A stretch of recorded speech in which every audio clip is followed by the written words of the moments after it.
Assalamualaikum warahmatullahi wabarakatuh. Selamat datang di channel ini. Di video kali ini saya akan membahas tentang teorema Wilson.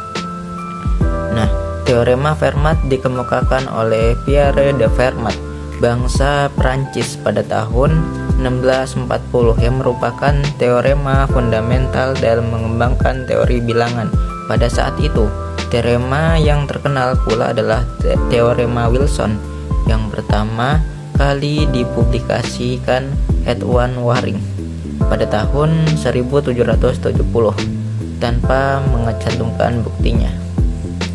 Nah, sebelum membicarakan teorema Wilson, kita akan pelajari terlebih dahulu teorema-teorema berikut yang akan membantu untuk membuktikan teorema Wilson. Nah, ada teorema 6.8 menyatakan bahwa jika P suatu bilangan prima, maka kekongruenan X kuadrat itu kongruen 1 modulo P mempunyai tepat dua solusi, yaitu 1 dan P min 1. Bukti, misalkan R adalah suatu solusi dari perkongruenan X kuadrat kongruen 1 modulo P, maka R kuadrat min 1 kongruen 0 modulo P. R positif 1, R minus 1 kongruen 0 modulo P. Nah, perkongruenan terakhir ini berarti P itu membagi R positif 1, R min 1. Karena P suatu bilangan prima, maka P membagi R plus 1 atau P membagi R min 1. R plus 1 kongruen 0 modulo P atau R min 1 kongruen 0 modulo P. R kongruen min 1 modulo P atau R kongruen 1 modulo P. R kongruen P min 1 modulo P atau R kongruen 1 modulo P. Nah, karena R suatu solusi dari perkongruenan X kuadrat kongruen 1 modulo P, maka R adalah residu terkecil dari modulo P. Jadi 1 dan P min 1 adalah solusi dari X kuadrat kongruen 1 modulo P. Nah, bukti lain yang lebih mudah apabila P min 1 dan 1 masing-masing disubstitusikan pada X dalam perkongruenan X kuadrat kongruen 1 modulo P. Nah, kita coba lakukan. Yang pertama itu kita selesaikan perkongruenan X kuadrat kongruen 1 modulo 7 dan X kuadrat kongruen 24 modulo 23.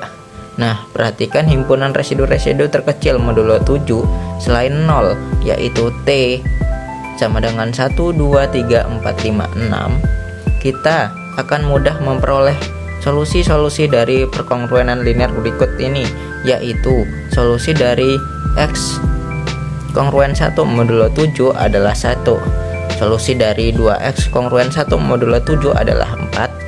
Solusi dari 3x kongruen 1 modulo 7 itu adalah 5. Solusi dari 4x kongruen 1 modulo 7 adalah 2. Solusi dari 5x kongruen 1 modulo 7 adalah 3. Dan solusi dari 6x kongruen 1 modulo 7 adalah 6. Nah, tampak dari perkongruenan linear tersebut bahwa jika A elemen T, maka solusi dari AX kongruen 1 modulo 7 adalah A aksen elemen T pula. Dapat diperiksa bahwa apabila AB elemen T dengan A tidak kongruen B modulo 7, maka A aksen kongruen B aksen modulo 7 dengan A aksen B aksen elemen T yang merupakan solusi berturut-turut dari AX kongruen 1 modulo 7 dan BX kongruen 1 modulo 7. Jika A kongruen 1 dan B kongruen 6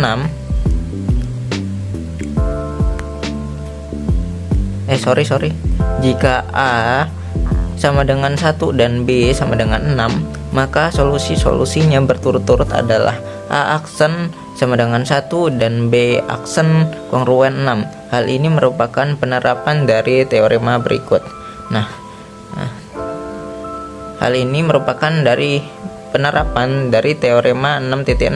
Nah, di sini menyatakan bahwa misalkan P suatu bilangan prima selain 2 dan A aksen adalah solusi dari AX kongruen 1 modulo P dengan A sama dengan 1, 2, 3 sampai dengan P-1, yaitu AA aksen kongruen 1 modulo P dengan A aksen itu lebih besar dari 0 dan kurang dari P, maka yang pertama, jika A tidak kongruen B modulo P, maka A aksen tidak pula juga kongruen B aksen dan modulo P. Jika A sama dengan 1 atau A sama dengan P-1, maka A aksen kongruen A modulo P. Nah, buktinya apabila A1, 2, 3 sampai dengan P-1, maka AP sama dengan 1 sehingga AX kongruen 1 modulo P mempunyai tepat satu solusi. Ini berarti A aksen ada.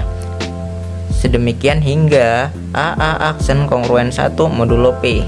Bagian yang pertama ini dibuktikan kontraposisinya yaitu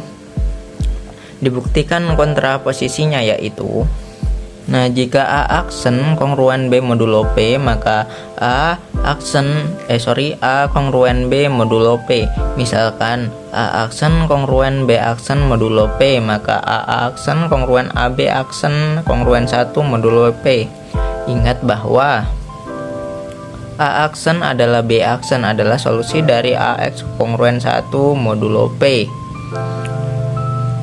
Nah, AA aksen B itu juga kongruen AB aksen B kongruen B modulo P dengan B sama dengan 1, 2 sampai dengan P-1. A kongruen B modulo P sebab B aksen B kongruen 1 modulo P. Jadi pernyataan pertama itu terbukti. Nah, bagian kedua itu juga dibuktikan sebagai berikut. Jika A sama dengan 1, yaitu X kongruen 1 modulo P, maka solusi ialah A aksen sama dengan 1 sehingga A aksen kongruen A modulo P. Jika A sama dengan P-1, yaitu P-1 X kongruen 1 modulo P min X kongruen 1 modulo P, X kongruen min 1 modulo P, X kongruen P-1 modulo P. Jadi A aksen sama dengan P-1 sehingga A aksen kongruen A modulo P. Nah, kita akan masuk ke teorema Wilson. Nah, jika P suatu bilangan prima, maka P-1 faktorial kongruen min 1 modulo P. Bukti menurut teorema 5.6, kita dapat memasangkan A dan A aksen dari 2, 3, 4 sampai dengan P-2 sedemikian sehingga A aksen kongruen 1 modulo P dan terdapat 1/2 P-3 pasangan bilangan-bilangan tersebut yang kongruen modulo P dengan 1. Jika ruas-ruas kiri dari setengah P-3 kongruen modulo P tersebut dikalikan, maka hasilnya akan kongruen modulo P dengan 1, yaitu 2, 3, 4, 5 sampai dengan P-2 kongruen 1 modulo P. 1, 2, 3, 4 sampai dengan P-2 P-1 kongruen P-1 modulo P. P-1 faktorial kongruen min 1 modulo P. Nah, sebagai contoh diambil P itu sama dengan 13, maka kita dapat memasangkan A dan A aksen dari 2, 3, 4 sampai dengan 11 sehingga terdapat 5 pasangan bilangan-bilangan itu yang dikalikan. Kongruen modulo 13 dengan 1 yaitu 2 dikali 7 kongruen 1 modulo 13, 3 kali 9 kongruen 1 modulo 13, 4 kali 10 kongruen 1 modulo 13, 5 kali 8 kongruen 1 modulo 13, 6 kali 11 kongruen 1 modulo 13. Nah, hasil kali ruas-ruas dari 5 kongruenan inilah adalah 2 dikali 7 dikali 9, 4 kali 10, 5 kali 8, 6 kali 11 kongruen 1 modulo 13. 1 kali 2 kali 3 kali 4 kali 5 sampai dengan 11 kali 12 kongruen 12 modulo 13. 12 faktorial kongruen min 1 modulo 13. Nah, konvers dari teorema Wilson juga benar, yaitu apabila P min 1 kongruen min 1 modulo P, maka P suatu bilangan prima. Hal ini dibuktikan sebagai berikut. Andaikan P bukan bilangan prima, maka P sama dengan A dikali B dengan A. B bilangan-bilangan bulat positif dan A tidak sama dengan 1 atau A tidak sama dengan P, sehingga A membagi P dan A kurang dari P min 1. Karena P min 1 faktorial kongruen min 1 modulo P, maka P membagi P min 1 faktorial ditambah 1, dan karena A membagi P, maka A membagi P min 1 ditambah 1. Karena A kurang dari P min 1, maka A merupakan salah satu faktor dari P min 1 faktorial, sehingga A membagi P min 1 faktorial. Mengingat A membagi P min 1 faktorial ditambah 1 dan A membagi P min 1 faktorial, maka A membagi 1. Diperoleh suatu kontradiksi karena A tidak sama dengan 1, sehingga pengandaian tersebut tidak benar. Jadi P adalah suatu bilangan yang prima.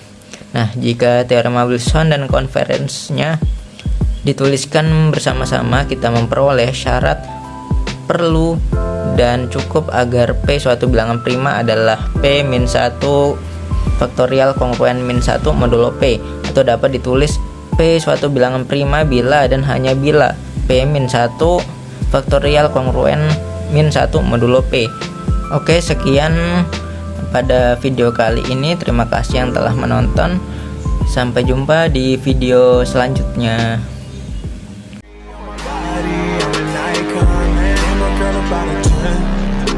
Fuck her in the Benz.